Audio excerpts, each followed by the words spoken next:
ஆதியாகமம் அதிகாரம் 25. ஆபிரகாம் கேத்தூராள் என்னும் பேர் கொண்ட ஒரு ஸ்திரியையும் விவாகம் பண்ணியிருந்தான். அவள் அவனுக்கு சிம்ரானையும் யக்ஷானையும் மேதானையும் மீதியானையும் இஸ்பாக்கையும் சூவாகையும் பெற்றாள்.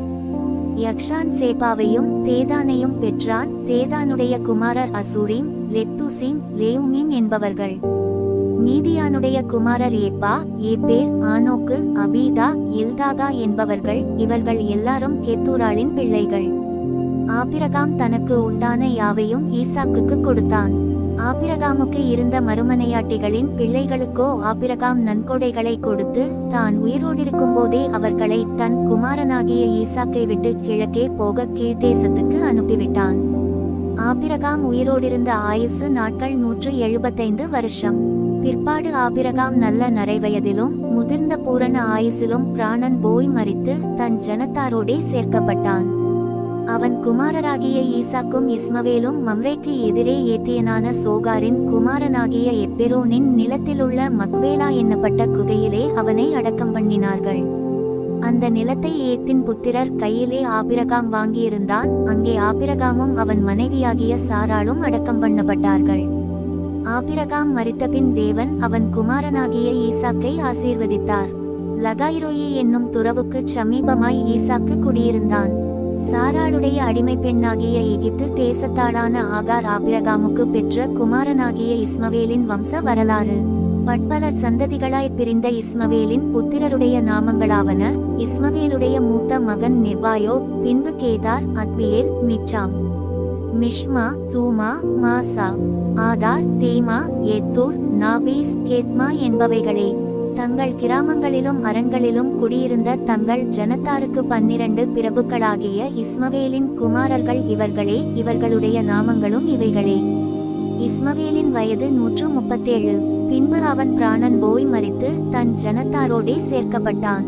அவர்கள் ஆவிலா துவக்கி எகிப்துக்கு எதிராக அசீரியாவுக்கு போகிற வழியில் இருக்கும் சூர் மட்டும் வாசம் பண்ணினார்கள். இது அவன் சகோதரர் எல்லாருக்கும் முன்பாக அவன் குடியேறின பூமி. ஆபிரகாமின் குமாரனாகிய ஈசாக்குடைய வம்ச வரலாறு. ஆபிரகாம் ஈசாக்கை பெற்றான். ஈசாக்கு ரெபெக்காளை விவாகம் பண்ணுகிற போது 40 வயதாயிருந்தான். இவள் பதானராம் என்னும் சீரியா தேசத்தானாகிய பெத்துவேலுக்கு குமாரத்தியும் சீரியா தேசத்தானாகிய லாபானுக்கு சகோதரியுமானவள்.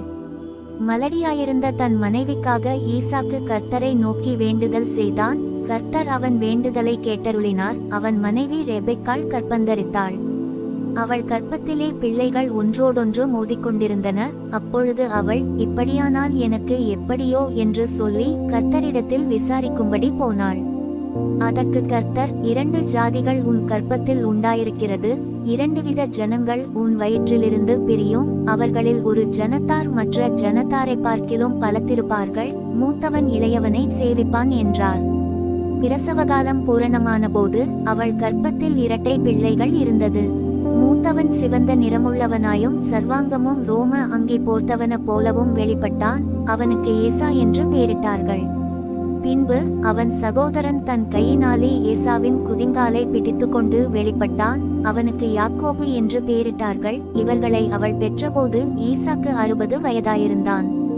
இந்த பிள்ளைகள் பெரியவர்களான போது ஏசா வேட்டையில் வல்லவனும் வனசஞ்சாரியுமாய் இருந்தான். யாக்கோபு குணசாலியும் கூடாரவாசியுமாய் இருந்தான். ஏசா வேட்டையாடிக்கொண்டு வருகிறது ஈசாக்கினுடைய வாய்க்கு ருசிகரமாயிருந்ததினாலே ஏசாவின் மேல் பட்சமாயிருந்தான். ரெபெக்காளோ யாக்கோபின் மேல் பட்சமாயிருந்தாள். ஒரு நாள் ஏசா வெளியிலிருந்து களைத்து வந்தபோது யாக்கோபு கூழ் சமைத்து கொண்டிருந்தான். அப்பொழுது ஏசா யாக்கோபை நோக்கி, அந்த சிவப்பான கூழிலே நான் சாப்பிட கொஞ்சம் தா, இளைத்திருக்கிறேன் என்றான். இதனாலே அவனுக்கு ஏதோம் என்கிற பேர் உண்டாயிற்று. அப்பொழுது யாக்கோபு, உன் சேஷ்ட புத்திரபாகத்தை இன்று எனக்கு விற்றுப்போடு என்றான். அதற்கு ஏசா, இதோ நான் சாகப் போகிறேனே, இந்த சேஷ்ட புத்திரபாகம் எனக்கு என்னத்திற்கு என்றான்.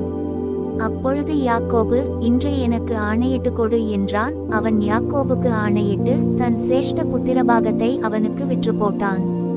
அப்பொழுது யாக்கோபு ஏசாவுக்கு அப்பத்தையும் பயற்றங்கூழையும் கொடுத்தான். அவன் புசித்து குடித்து எழுந்திருந்து போய்விட்டான். இப்படி ஏசா தன் சேஷ்ட புத்திரபாகத்தை அலட்சியம் பண்ணினான்.